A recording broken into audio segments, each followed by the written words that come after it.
Tu es la bienvenue. Toi qui nous visionnes aussi par Revival Channel et par les réseaux sociaux, vous êtes tous la bienvenue. Prenons nos Bibles dans 2 Timothée, chapitre 3. 2 Timothée, chapitre 3. Alléluia. Tu es là, dit Amen.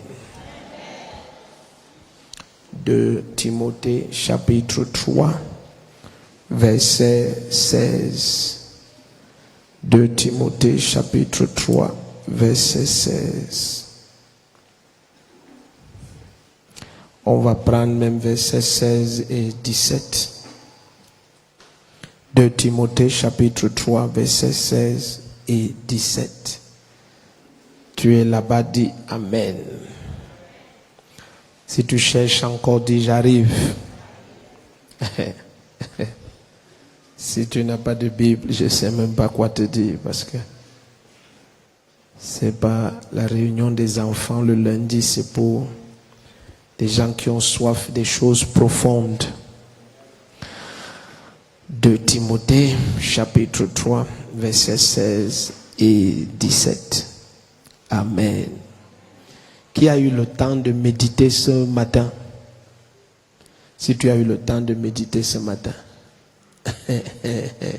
lève ta main droite bien haut. Ok. Demande à ton voisin, pourquoi tu n'as pas levé ta main? Comment tu commences ta semaine comme ça? 2 Timothée chapitre 3 versets 16 et 17. Amen. Nous avons la grâce d'avoir la parole de Dieu. Et nous avons la grâce d'avoir l'Esprit de Dieu. Donc nous avons la grâce d'avoir les ressources pour faire des exploits. Dis un Amen vaillant. 2 Timothée 3, versets 16 et 17. Alléluia. Ton Amen d'or. Jesus. Nous allons partager à partir de ce soir comment servir Dieu et avoir le maximum de résultats. Donc, il nous faut d'abord définir ce que servir Dieu veut dire et après définir ce que les résultats sont. Amen. Comment servir Dieu et avoir le maximum de résultats.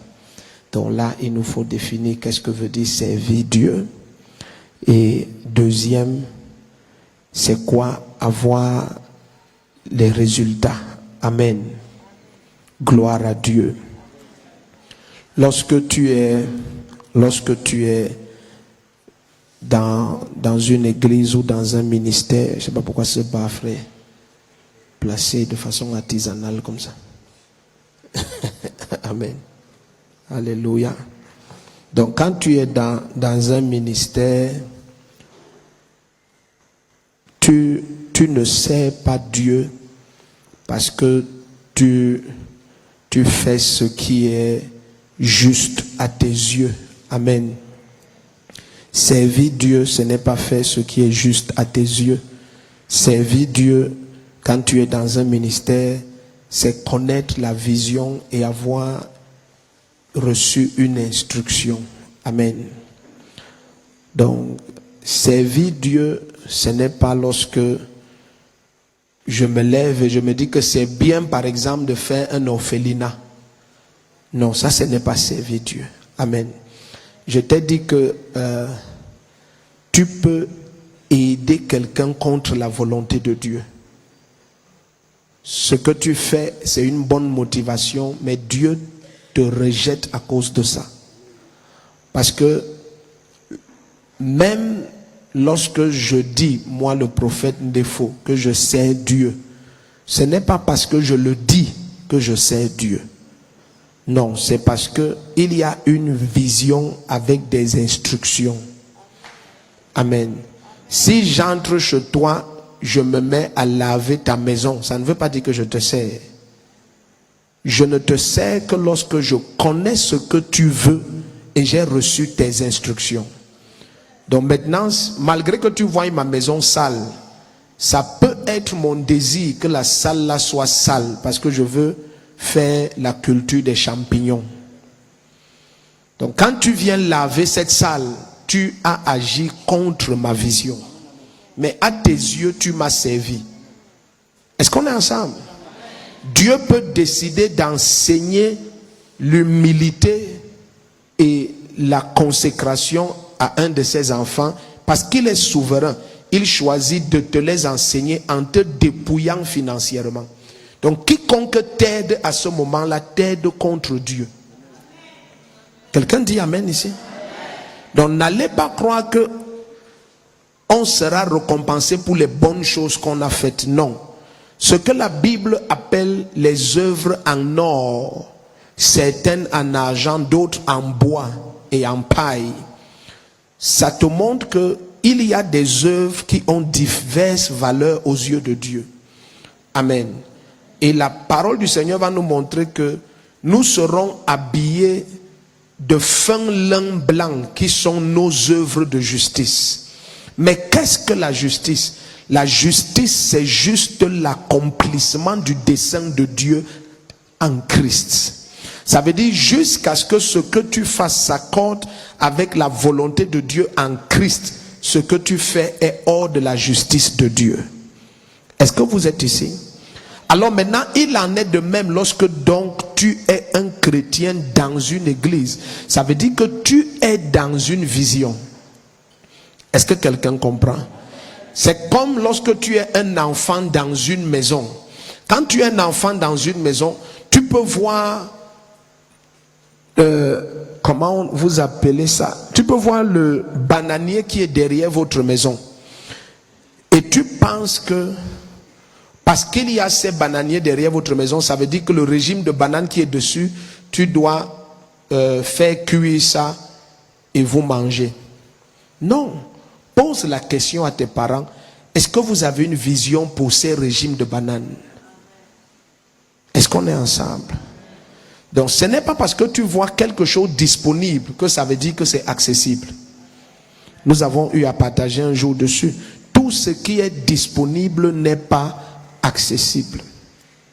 Donc maintenant, qu'est-ce que c'est donc que servir Dieu dans notre contexte? Servir Dieu dans notre contexte veut dire que tu as compris la vision de l'église dans laquelle tu te trouves, parce que l'église n'est pas comme plusieurs pensent une institution humaine dans laquelle n'importe qui peut apporter de son savoir-faire. Amen. Et gens qui te disent que non, vraiment, par exemple, moi j'ai un savoir-faire en agriculture, ou bien pour dire des choses plus simples, j'ai un savoir-faire en menuiserie.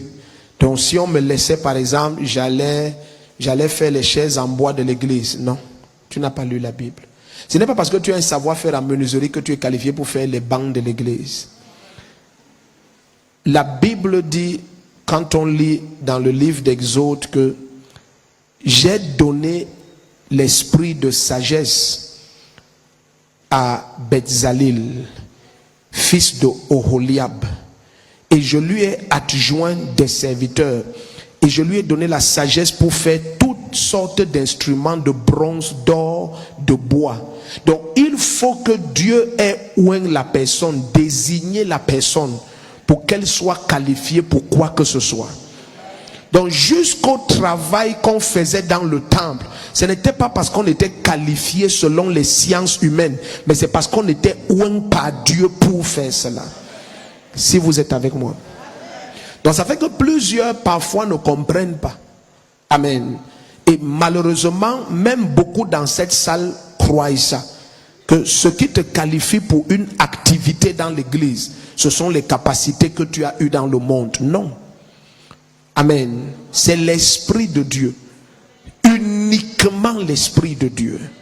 L'Esprit de Dieu peut te choisir pour t'occuper d'un département dans l'église dont tu n'as aucune qualification. Mais quand tu connais ce que servir Dieu, tu sais que servir Dieu, c'est être sous une vision et recevoir des instructions. Maintenant, par l'Esprit de Dieu, tu vas te qualifier pour le service. Ton amen n'était pas audible.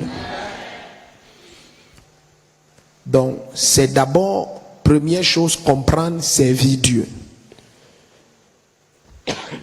Amen. Première chose d'abord, c'est comprendre, servir Dieu.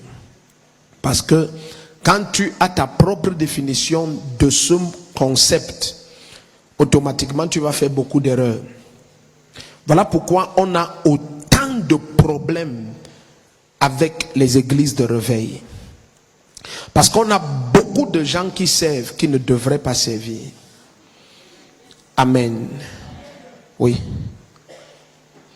Tu n'es pas qualifié pour prendre soin des âmes parce que tu as le zèle pour l'évangélisation. Non. Le zèle pour l'évangélisation n'encadre pas les âmes. Ah, les amens sont partis.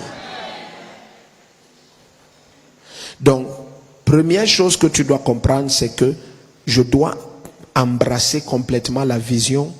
Et la vision s'embrasse comment? La vision s'embrasse de la manière la plus simple, quand tu embrasses le message.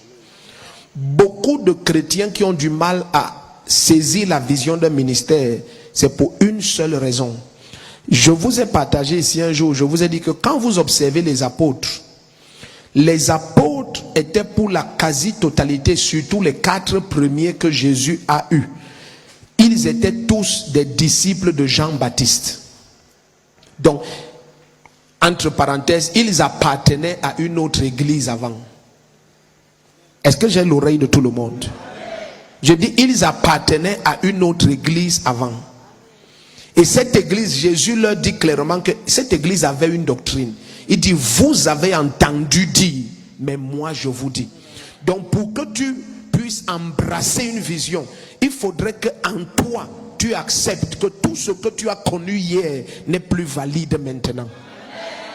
Donc le problème que beaucoup de chrétiens rencontrent, surtout ceux qui n'ont pas cru dans une église et qui ont cru ailleurs et se retrouvent dans une autre église, c'est le problème de double semence dans un champ. Les amens sont en train de mourir. Hein? Double semence dans un champ. Et j'ai découvert avec les années que ceux qui ont double semence dans un champ finissent toujours par se créer de graves catastrophes. Je l'ai découvert avec les années. De très graves catastrophes. C'est pour ça que le raccourci pour saisir une vision, c'est d'embrasser le message. Souvent quand je vous dis que est le maximum de vidéos, est le maximum de messages, ce n'est pas une manière de parler. Amen. Ce n'est pas pour passer le temps. C'est parce que c'est le raccourci, c'est le secret.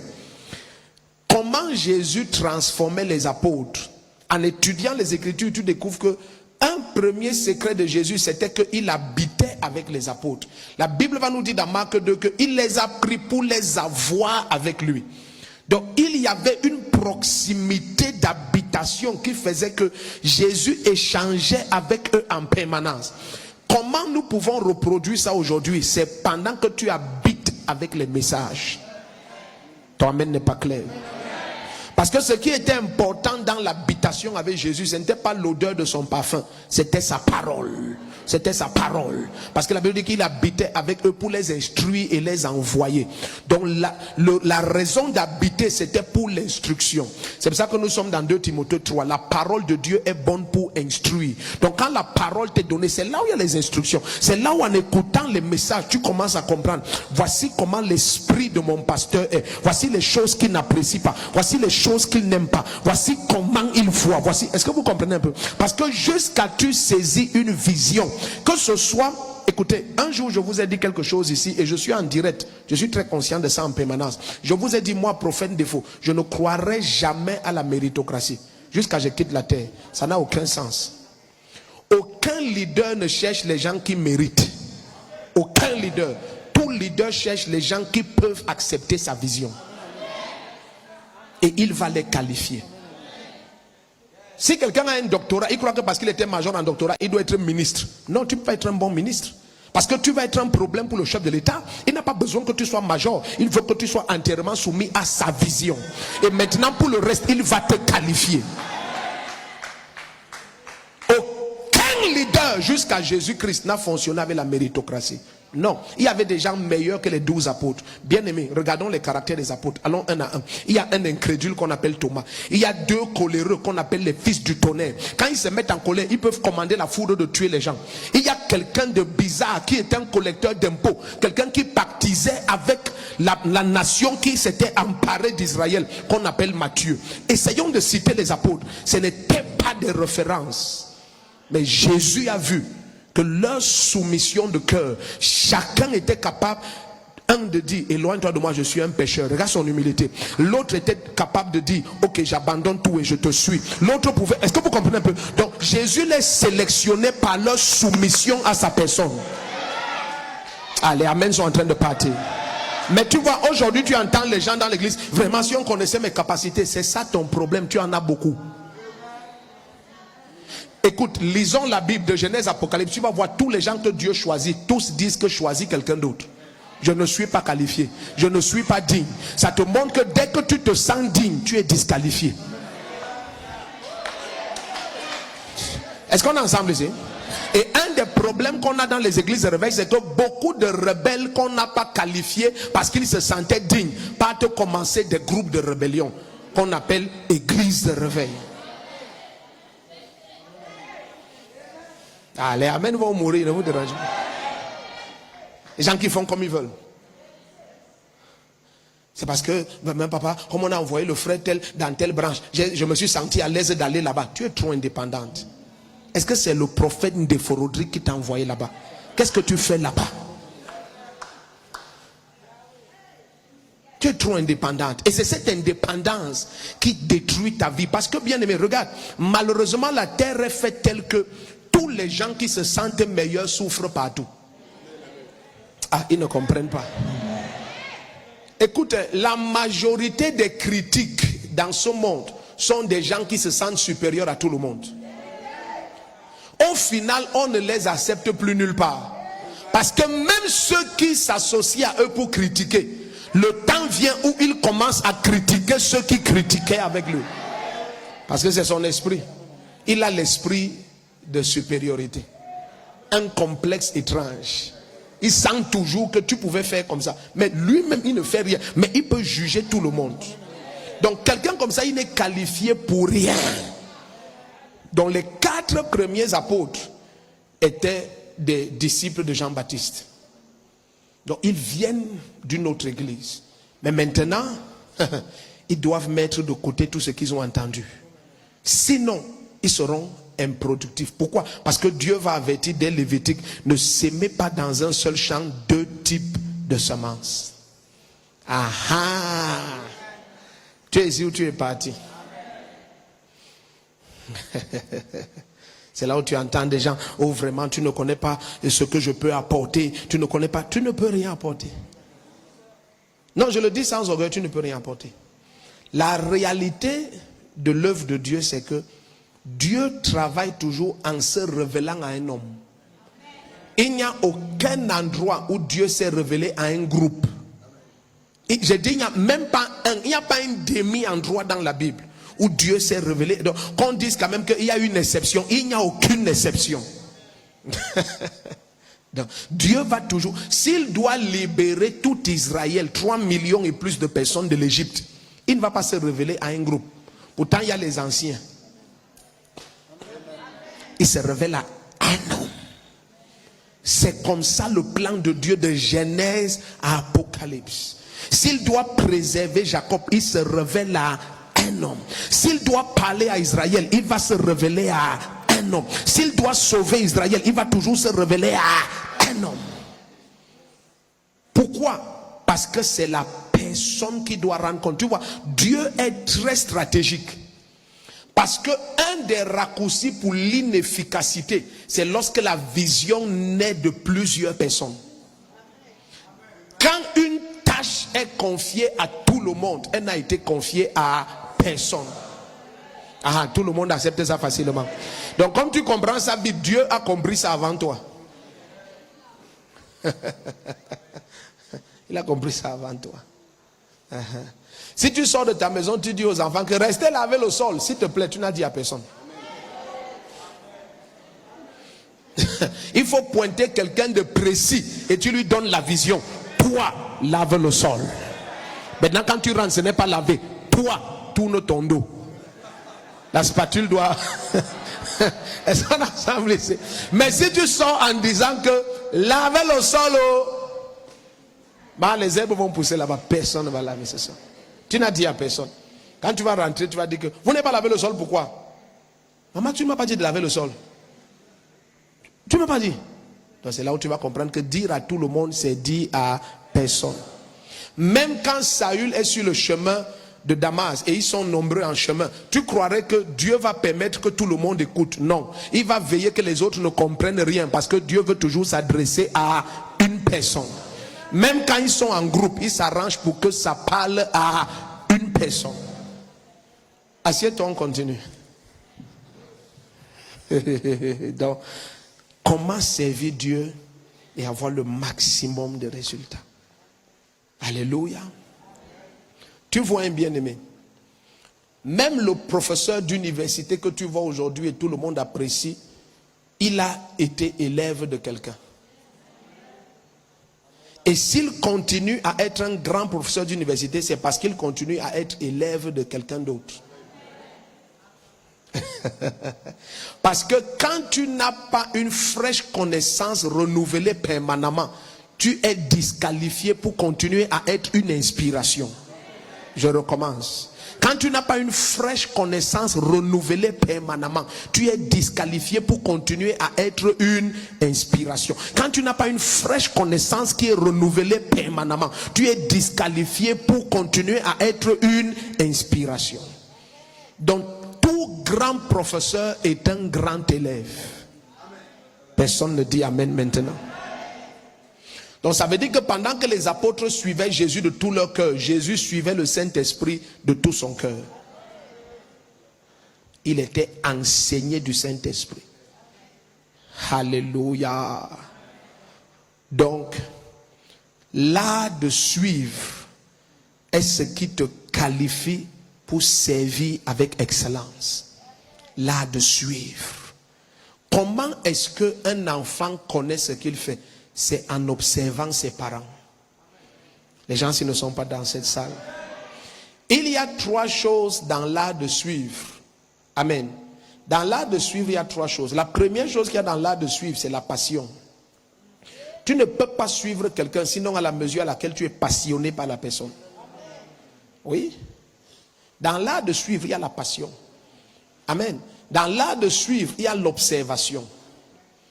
Dans l'art de suivre, il y a quoi? Il y a la passion. Dans l'art de suivre, il y a quoi? Il y a l'observation. Et dans l'art de suivre, il y a le sacrifice. Lorsque Élisée doit suivre Élie, il n'est pas le seul fils de prophète. Il y en a plusieurs.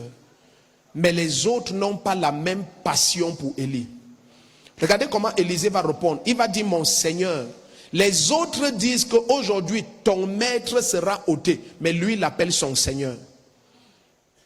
Et tu vas découvrir que quand il va parler de Élie, il va dire mon père, char d'Israël et sa cavalerie. Or, l'histoire d'Élisée nous permet de comprendre que Élie n'est pas son père biologique.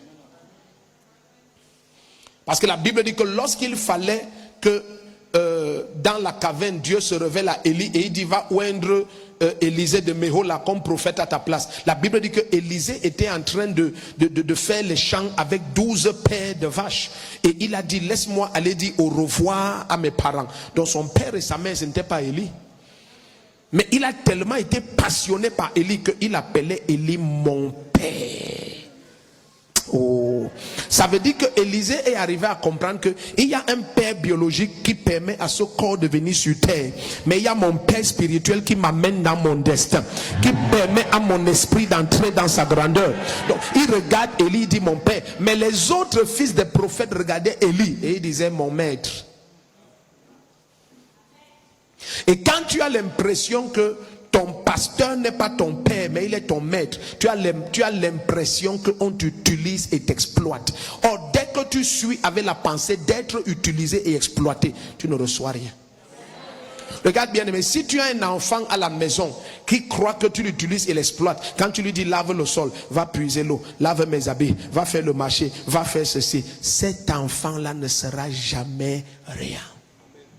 Il a grandi avec ses frères, mais comme quelque chose est entré en lui, qu'il a convaincu que dans cette maison, on m'utilise et m'exploite. Or, la raison pour laquelle il a trouvé la maison, c'est parce qu'il y avait des parents. C'est-à-dire que quand le diable entre en toi et te met cette pensée, il te rend stupide parce que tu n'as jamais la compréhension que mais d'où vient la maison où je suis né? Si on m'exploite, quand est-ce qu'on m'a donc exploité pour faire une maison en mon absence? Parce que tu es né dans une maison, donc la maison était là. Donc ça veut dire que la maison a été faite sans ta présence. La maison a été faite sans ta présence. Donc comment tu es parvenu à emmagasiner dans ton cœur la pensée qu'on t'exploite? Pour faire quoi? Pour que Jésus apparaisse? Donc on t'a eu. Donc, et dès que le diable parvient à s'aimer ça en toi, il t'a eu. Tu ne peux plus suivre. Tu ne peux plus suivre. Tu ne peux plus. Amen est parti. Donc dans... Oh my God. Dans l'art de suivre, il y a trois choses. La première chose, c'est quoi? Il faut que tu retiennes. C'est quoi? La passion. La deuxième chose, c'est quoi? Et la troisième, le sacrifice. Parce que tu ne peux pas suivre quelqu'un sans perdre des choses. Parce que la personne ne veut pas aller là où tu veux. Oh, tu dois le suivre. Et il va t'amener loin de beaucoup de choses qui t'intéressent et t'appartiennent. Tu dois le suivre. Je peux te rappeler qu'ils étaient à 3 journées de marche avec Jésus. Et ils étaient au désert. Ces gars n'ont pas planifié être au désert. Mais à force de suivre Jésus, ça les a amenés au désert. Très souvent quand tu suis, tu crois que ça va t'amener dans les champs verdoyants. Et maintenant ça t'amène au désert. Il faut donc la passion pour continuer à suivre quelqu'un qui vient de t'amener au désert. Ah, les amens sont en train de quitter la salle. Je dis, il faut la passion pour continuer à suivre quelqu'un qui vient de t'amener au désert. Parce que le lendemain, il faut que tu continues à suivre.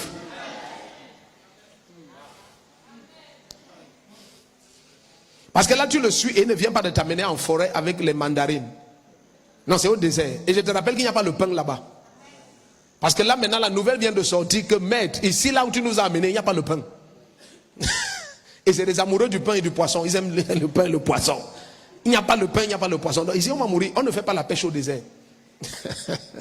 Donc, maintenant, suivre sans passion, tu ne vas pas continuer. Et c'est à ce moment que Élisée dit à Élie que mon père, ton âme est vivante et je suis vivant. L'Éternel est vivant. Où tu pars, moi je pars.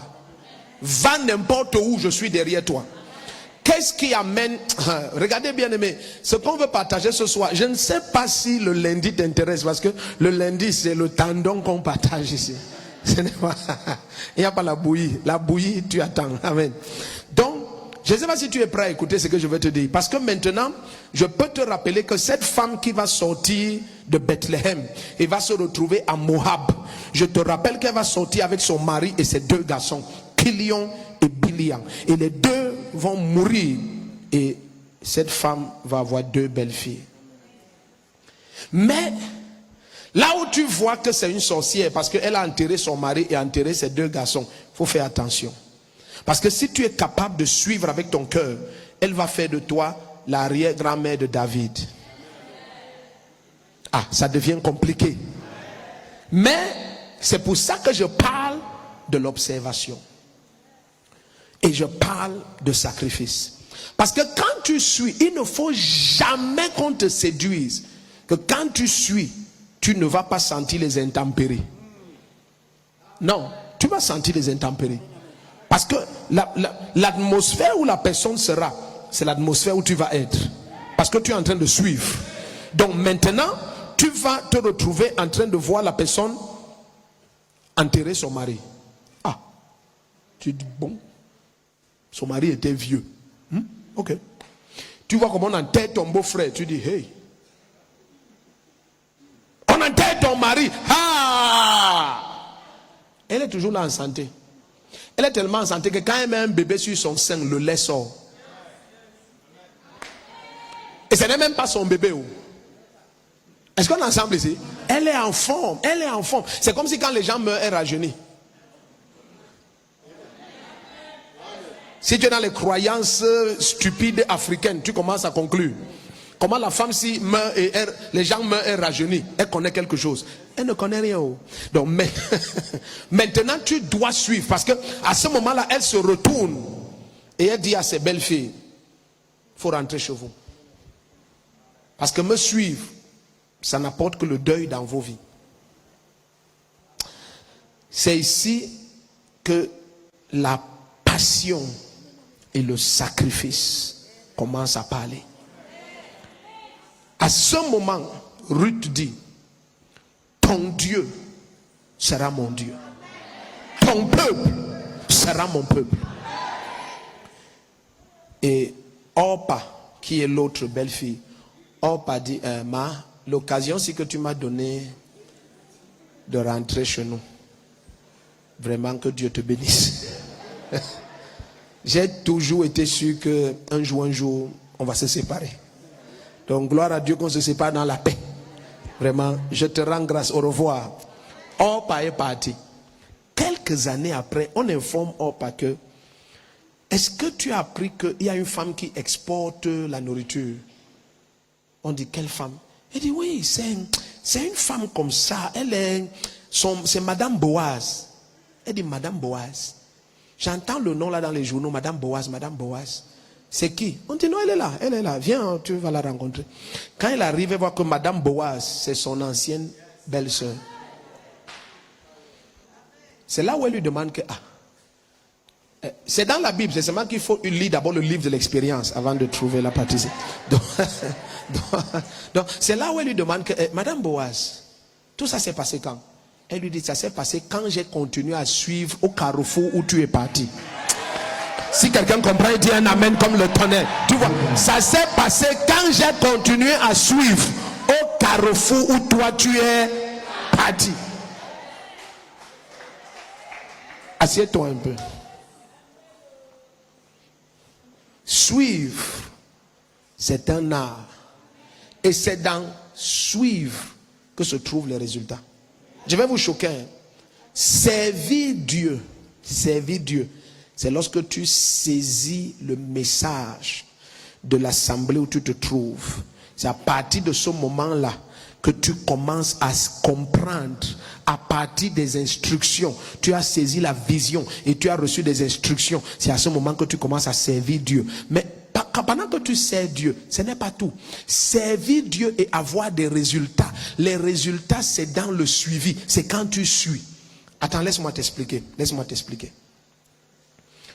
Lorsque tu lis les Écritures, tu vois comment Dieu dit dans le psaume 127, par exemple, que les enfants que vous voyez là, ce sont des flèches dans les mains d'un héros. Mais je vais vous dire une chose qui est marquante. C'est que pour qu'une flèche soit tirée, il ne suffit pas qu'elle soit dans les mains d'un héros. Il faudrait que le héros là ait une flèche capable de correspondre à l'arc qu'il a en main. Parce que l'arc, c'est l'arc du héros. Donc il y a des flèches que tu prends. Et ceux qui font ce sport qui est, comment ils appellent ça? Le tir à l'arc, c'est ça? Ceux qui font le tir à l'arc, ils vont te dire qu'il y a pour chaque type d'arc un type de flèche. Donc maintenant, si tu n'es pas le genre de flèche correspondant à l'arc, tu risques de finir par croire que ce monsieur n'est pas capable de me tirer. Non, c'est toi qui ne corresponds pas. Oh, les gens ici ne sont pas ici. Je mets ça d'une autre manière. Lorsque on parle de résultats, je sais que dans ta pensée, tu penses que résultat, c'est lorsque, par exemple, Ok, disons ça d'une façon simple. Lorsque tu as un enfant à la maison, quel est le résultat que tu attends de lui? Ah, vous allez facilement comprendre maintenant. Quand tu accouches un enfant, quel est le résultat que tu attends de lui? Le résultat n'est pas qu'il soit le président de la République. Non, parce qu'il peut être le président de la République et il ne réjouit pas ton cœur. Je ne sais pas si on se comprend maintenant. Non, ce n'est pas ça. Ce n'est pas ça qui est ton résultat que tu attends lorsque tu as un enfant. Non. Lorsque tu as un enfant, ton résultat que tu attends, ce n'est pas qu'il soit très riche, qu'il ait beaucoup d'argent. Il peut avoir beaucoup d'argent et il ne te donne jamais rien. Est-ce qu'on est ensemble ici? Quel est le résultat que tu attends quand tu as un enfant? c'est un seul mot. C'est la loyauté. Écris ça. C'est le seul mot. Et dans loyauté, il y a tout ce que les parents cherchent. Dans le mot loyauté là, il y a tout ce que tous les parents cherchent. Quoi que ce soit que cet enfant devienne, si tu peux lui dire que va comme ça et il tient compte de ta parole. Assieds-toi, il tient compte de ta parole. Monte, il tient compte de ta parole. Alors tu es sûr qu'il sera très grand et il va te satisfaire. Oh, ton amène n'est pas en place. Mais de quelque manière que cet enfant brille et il devient une référence dans son domaine et il t'est totalement déloyal, alors il n'a porté pour toi aucun résultat, aucun fruit. Est-ce qu'on est ensemble ici? Parce que plusieurs, je sais que quand on a dit de comment servir Dieu et porter du fruit en abondance et tout ça au maximum, je sais que plusieurs ont cru que quand on parle de fruit, il s'agit de peut-être la moisson des âmes comme ça. Non. La moisson des âmes est automatique quand tu es loyal. Tout enfant loyal à ses parents, écoute, il ne peut pas échouer. Pourquoi? Je vais vous expliquer. Pourquoi? Parce que quand le parent va te dire qu'à 5 heures, sois debout et tu seras debout, tu vas découvrir avec les années que dans cette obéissance, il t'a formaté pour être un géant.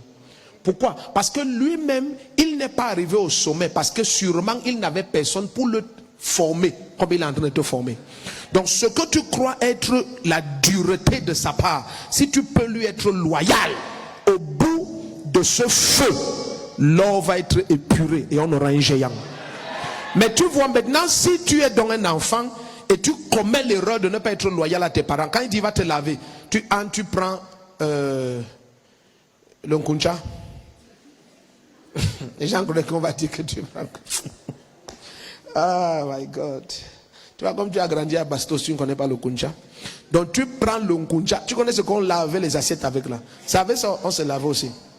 Ça enlève la saleté, mon frère. Donc tu prends maintenant le kuncha. Au lieu de frotter tout ton corps, tu frottes tes doigts comme ça. Tu connais la partie, tu prenais l'eau à la rivière, c'est glacé. Pour envoyer ça sur le dos. Donc tu laves seulement en face comme ça. Les gens, tu vois comme tu es né à Bastos. C'est pour ça que tu ne comprends pas. J'ai dit maintenant tu sortais des toilettes. Tu vois un peu. Tu sors comme ça. Papa, tu as mis l'habit. Donc en fait tu n'es pas lavé. Tu n'es pas lavé. Tu as mis l'eau comme ça là. Et tu es sur là. Et tu es sur là. Maintenant quand la maman qui a l'expérience te regarde, elle dit va je te lave. Parce que quand tu sors, c'est la façade, c'est mouillé. Mais en fait, rien, tu n'étais pas lavé. Amen. Donc quand tu fais ça avec le temps, bientôt tu vas commencer à gratter ton dos au mur. C'est la bouille-bouille. Tu ne connais pas la bouille-bouille. Oh les enfants, si vous êtes nés où? Que les vrais gens disent amen, tous les nouveaux là. Tu ne connais pas Douala quand dans les années 80 tu restais au mur comme ça? Les gens qui sont nés hier. Amen. Tout ça là, c'est tu te lavais mal. Tu commences à te frotter au mur, tu commences à te frotter. Donc, bientôt tu vas faire ça et tu auras les problèmes avec ta peau. Donc, tout ça vient de quoi? Ton manque de loyauté. Tu n'es pas vrai envers tes parents. Donc, quand ils te disent par exemple que dès que tu rentres de l'école, prends ton bain, ouvre tes cahiers avant de manger, tu dis c'est pas possible. La mère, si c'est une sorcière, c'est pas vrai, c'est pas vrai, c'est pas vrai. Mais si tu es loyal, tu vas faire. Tu comprends un peu? Donc depuis la maternelle, tu es loyal. Tout d'un coup, tes camarades ne comprennent pas pourquoi tu es excellent à l'école. Tu n'es pas né comme ça, on t'a fait. Et parce que tu es loyal, tu t'es laissé moudre, tu t'es laissé faire. Maintenant, tu es un géant. Donc parfois, donc c'est ça le problème. Personne ne veut dire amen. Oh my God. Les fruits, quand tu sais Dieu, c'est la loyauté. C'est la loyauté. On te dit monte, tu montes. Descends, tu descends. Stop, tu stops. Tu vas découvrir que toutes les autres choses que les gens appellent fruits, toi tu portes ça sans effort. Oui. Parce que dans cette obéissance, c'est là où se trouvent toutes les autres moissons. C'est dans l'obéissance là. C'est dans l'obéissance. Je prends ça d'une autre manière. Lorsqu'une instruction est donnée, elle n'est pas donnée de la bouche d'un homme. Non. elle est donnée à partir de la grâce qui est sur cet homme. Donc quand Élisée te dit va te laver 7 fois dans le Jourdain ne guérit pas les gens. Mais l'onction qui est sur lui va te guérir si tu obéis. Quand Jésus dit va te laver au réservoir de Siloé, le réservoir de Siloé ne guérit pas les gens. Mais si tu obéis, l'onction qui est sur Jésus va te guérir au réservoir de Siloé. Quand il dit va te montrer au sacrificateur, les sacrificateurs ne guérissaient pas les gens, ils te proclamaient seulement lépreux. Mais si tu obéis, ton obéissance, la l'onction qui est sur cette bouche-là va te guérir. Donc le problème de plusieurs, c'est que par déloyauté, ils opèrent sans grâce. Écoute, c'est facile quand tu es un parent de dire à un enfant que une demi-obéissance, c'est une désobéissance. C'est que les parents disent ça facilement. Mais ils ne savent pas qu'eux, ils passent le temps à faire ça à l'église. Et que l'enfant copie seulement l'esprit qu'il a. Amen. Et Amen sont partis. Si on te dit fais ça 1 heure, tu fais 1h15, tu as opéré sans la grâce. Après tu vas entendre certaines personnes, je ne comprends pas pourquoi je fais ça alors que vraiment, moi je ne comprends pas les troubles, pas de résultats, tu ne peux pas en avoir. Tu es dans la désobéissance, tu es en train de faire ta propre chose. Ça n'a rien à voir avec ce qui t'a été dit. La grâce ne se trouve que dans l'obéissance. Dès que tu ajoutes ou diminues, il est retranché ta part. Si j'avais le temps, j'allais aller jusque dans l'Apocalypse te montrer ça. Malheur à celui qui ajoute ou diminue, il lui sera retranché sa part. Comment des gens servent Dieu et ne reçoivent rien? Parce que sur l'instruction qu'on leur donne, ils ajoutent ou ils diminuent. Au final, la part qu'ils devaient recevoir, ils ne reçoivent jamais rien. Ah, dis Amen. Rien. Fait sa part. Non, il connaît beaucoup. C'est pour ça que je te dis que aucun grand leader ne cherche les gens qui connaissent. Il cherche les gens loyaux. Et pour la connaissance, il va leur mettre ça. Entre un caissier qui a un doctorat en statistiques mathématiques et en comptabilité internationale et qui est un expert en détournement, et un caissier qui n'a jamais fait le travail de caissier, mais dont l'honnêteté est célébrée au ciel. Même toi, le méritocrate, tu vas chercher l'honnête qui n'a aucune connaissance et tu lui enseignes. C'est tout. Dis Amen fort.